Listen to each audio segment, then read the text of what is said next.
Welcome back once again. Today we are going to start a new poem of class 3rd English from the book Amber, and the poem name is Ellie Telephony.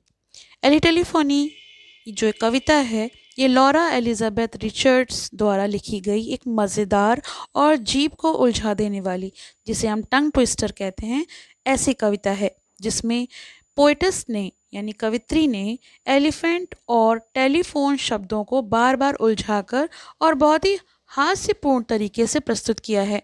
तो चलिए कविता को पढ़ते हैं और जानते हैं कि इसमें क्या टंग ट्विस्टर है।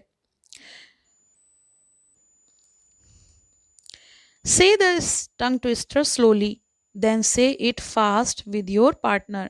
तो यहाँ पे एक टंग ट्विस्टर दिया है। How much wood would a woodchuck chunk if a woodchuck could chunk wood? तो ये एक टंग ट्विस्टर है। You can try it once.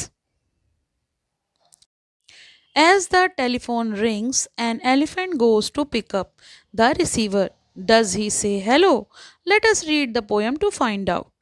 तो जैसे ही टेलीफोन बजता है, एक हाथी उसे उस रिसीवर को उठाने के लिए जाता है। क्या वो हेलो कहता है? तो चलिए कविता को पढ़ते हैं और जानते हैं। Once there was an elephant who tried to use the telephone.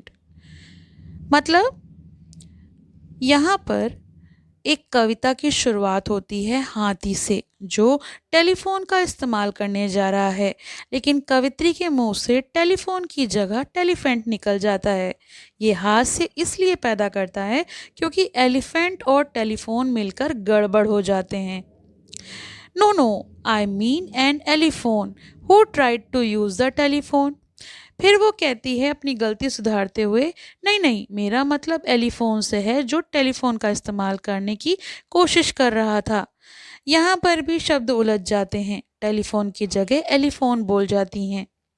Dear me, I am not certain quite that even no I have got it right. तो यहाँ पे वो कहती हैं, अरे मुझे तो अभी यकीन नहीं है कि मैं सही बोल रही हूँ या नहीं। यह बताता है कि उसे खुद को भी शब्द सही बोलने में मुश्किल हो रही है। However it was, he got this trunk entangled in the telepunk. अब वो यहाँ पे फिर ट्विस्ट कर देती हैं। कवित्री कहती हैं कि जैसे भी हो, हाथी का ट्रंक यानी सूंड टेलीफोन में उलझ गया है, लेकिन यहाँ वो टेलीफोन की जगह टेलीपंक बोल देती हैं। इंटेंगल्ड का अर्थ होता है उलझ जाना। आप पिक्चर में देख सकते हैं कि जो टेलीफोन है उसकी सूंड हाथी की टेलीफोन के रिसीवर और उसमें उलझ गई है, इंटेंगल्ड हो गई है। The more he tried to get it free the louder buzz the telephone. और जैसे जैसे जितना वो अपनी सूंड को छुड़ाने की कोशिश करता है, टेलीफोन और ज़ोर से बज़ करने लगता है और ज़्यादा तेज़ घंटी बजने लगती है, लेकिन फिर से शब्द गलत होकर टेलीफोन की जगह टेलीफी बन जाता है। I fear I'd better drop the song of elephant and telephone. और लास्ट में वो कहती हैं, इस बात से अंत करती हैं कि मुझे डर है कि मुझे ये गीत यहीं बंद कर देना चाहिए, क्योंकि हर बार मैं एलिफेंट और टेलीफोन को सही बोलने की जगह एलिफो और टेलीफोन बोल देती हूँ, कुछ भी गलत शब्द बोल देती हूँ, लेकिन सही शब्द नहीं निकलता। तो ये जो कविता है वो हाथी के बारे में है, टेलीफोन का इस्तेमाल जो करना चाहता है, लेकिन कवित्री उसे सही नहीं बोल पाती और बार बार इन दोनों शब्दों में गड़बड़ कर कर बोलती हैं। हाथी की सूंड टेलीफोन में फंस जाती है और टेलीफोन की आवाज़ और तेज़ हो जाती है, घंटी और तेज़ बजने लगती है।